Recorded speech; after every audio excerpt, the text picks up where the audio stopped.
think it's fair to say, we all know this, don't we, that Meghan Markle clearly takes no notice of anybody. You know, rows her own boat, as they say, finds her own seat at the table, the usual stuff. And it's fascinating to think that when you are working with her, and I've met many people who've actually now worked with both Harry and Meghan since their move away from royal life, as it were, it's interesting who's the driving force. I mean, it goes without saying that everybody knows that Meghan is the driving force in the relationship. And some people might say also that Prince Harry, after many years of being mollycoddled and had courtiers and things done for her and all that sort of stuff, maybe he wanted to step away from that and sample a little bit of real life. But even apparently there is one person that Meghan Markle fears very much so the most right now, and is doing everything in her power to make sure that she does nothing to anger this particular individual. As ever, let me explain. Really lovely to see you. Thank you so much. I'll have a wave. Are you all right? Thank you so much for your time today. As ever, lovely to see you. By the way, cast your minds back for all you youngsters out there to 1956, because on this day, 1956, the brilliant, the superstar that was Elvis Presley recorded Don't Be Cruel and Hound Dog. And the reason why I mentioned that is it was on the radio a couple of weeks back now, and I just thought, isn't it wonderful how those songs, you literally just, the intro, you know, and you're in, aren't you? You know them, they're fabulous, and they're in your head all day. Now, I'm not being rude when I ask this, but for those who may be a little bit older, did you actually buy those records? And how exciting was it hearing Elvis for the first time on the radio with such a radical new sound? Hound Dog still stands up well today. To me, it's up there with Jailhouse Rock. You like that one? It's going to be stuck in your head all day now, isn't it? Back as ever to your old story of the day. Yes, it's interesting with Meghan. As I said, you know, obviously takes no prisoners, doesn't really care who she stands on, walks on, climbs on, whatever.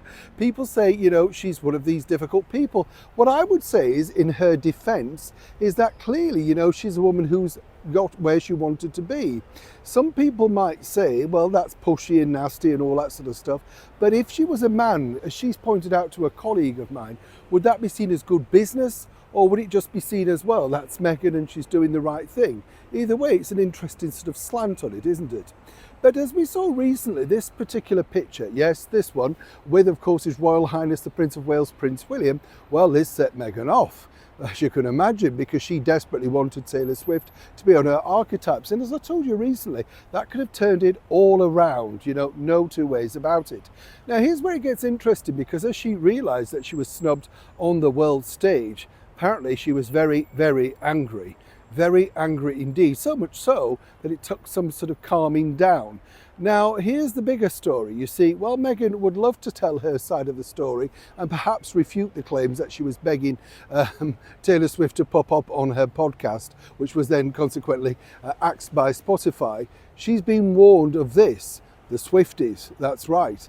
Don't get this audience to turn against you, because if they do, you might as well pack up. And this has come from the higher echelons, let me tell you, of her one remaining revenue stream right now, which is, of course, Netflix, as ever, we have to say, allegedly. They understand the power of the Swifties. And more importantly, when you think about it, right now on the planet, there is no bigger pop star than Taylor Swift. Now, Taylor has been very diplomatic, you know, never mentioned, never, you know, refuted anything or anything like that. Basically, the story came from her PA where they said they didn't think it was the right thing, and that's what you're allowed to do when you're a megastar of that level. Meghan apparently never truly got over the snub. Not the fact that it was just a snub, but not even a polite sort of letter back explaining the reasons why that she couldn't do it. As I pointed out, after all, she realised and claimed that I'm a duchess and she's a pop star. But that seemingly means nothing in the world of the Swifties. And as I say, Netflix are desperate not to anger, upset and alienate any more potential publicity. And the one band you don't want to get out of the seat right now and turn against you is none other than the very much powerful band of fans that are the Swifties. And even Meghan, apparently for now, has agreed to keep stum. Neil Sean in the very heart of London.